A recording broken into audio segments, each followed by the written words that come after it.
Hello, and actually, the problem today is that the so-called HD cam is actually not very good.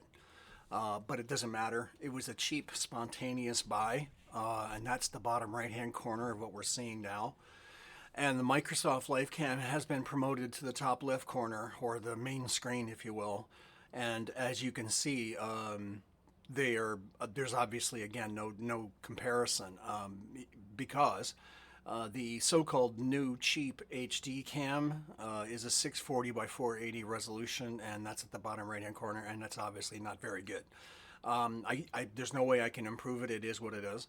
And perhaps it is a manual focus issue, but I don't think so, because by looking at the card for that Warhammer, it looks like it's in focus as much as it can be, I suppose. That's why the HD cam is now relegated to a spot cam, which is to say, whenever we need a close-up shot of something, we'll move it there, and it's on an articulated arm to make it very easy. And the camera itself is very maneuverable. It's a bullet cam, kind of like the life cam, and it's like very small. So it's easy to move around, and we'll probably put it on little pedestals too and move it around the table. But it is wired, of course, because these cameras yet are not Bluetooth or wireless or Wi-Fi or anything like that. Because in order to get the resolution that they have to be wired, and I wish that were not the case, but it is. And it's cheap, and they have to be, again, everything has to be affordable. If it's not affordable, then it's not sustainable.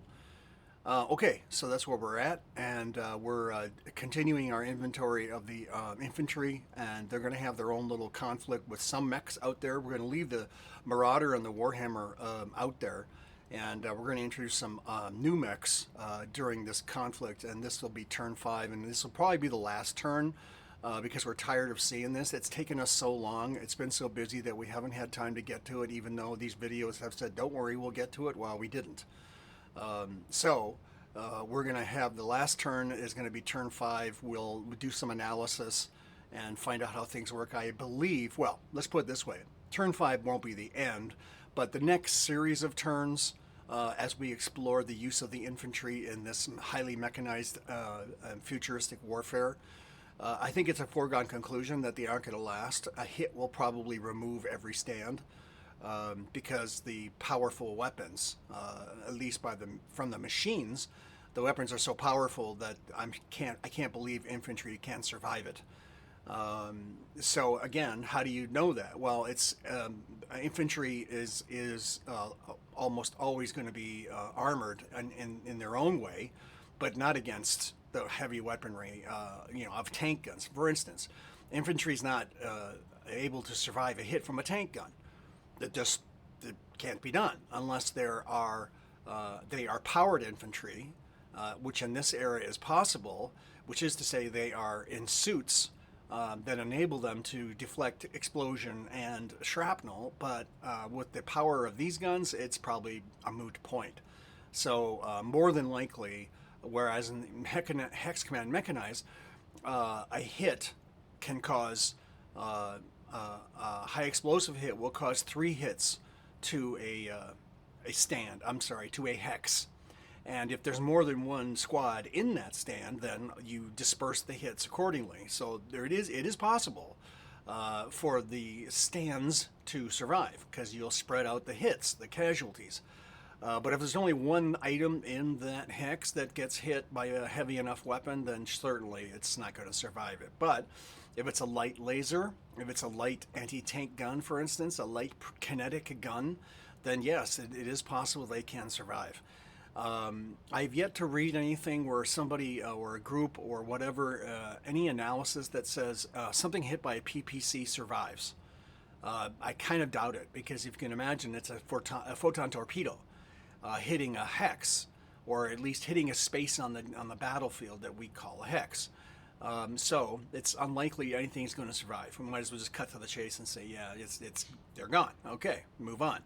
Hence the reason why a lot of infantry are needed. For instance, well, it just so happens I caught something online about Starship Troopers and their fight against the Bug Empire, right? stupid, silly, but spawned a pretty huge following, right? What was lacking was the Starship Troopers should have gone the reverse direction and gone against other Starship Troopers. Because then we would have had a platoon in space, which everybody thinks, and I believe as well, we need. All the other movies we've seen just don't even come close, and that's why it's my ambition to make this film. I want a platoon in space, thank you very much. Okay, so we'll come back with advances as we move, and we'll do some analysis of what the items are that are going to be employed. Yes, there will be mortars, there will be kinetic weaponry, just tank guns, if you will, because they still exist, and howitzers, and the infantry, of course, have Space Marine rapid fire rifles, if you will. And projectiles. Every stand is said to have at least 2 shots of not long range but short range missiles, so they can potentially damage a mech. We shall see. How do you do that? Well, they're not. Are they guided? Are the infantry ones guided? They may be. Yeah, they may be guided actually. So every squad has at least 1 or 2 heavy rocket capability, and we'll just assume they hit. So it's a question of how badly the mech is damaged. If the mech can deflect, or somehow if those rockets and such those anti-tank weapons can be, anti-vehicle weapons can be deflected, then we shall certainly bring it up and explore it. Okay, so there we are, and we'll come back with hopefully the beginning of turn 5.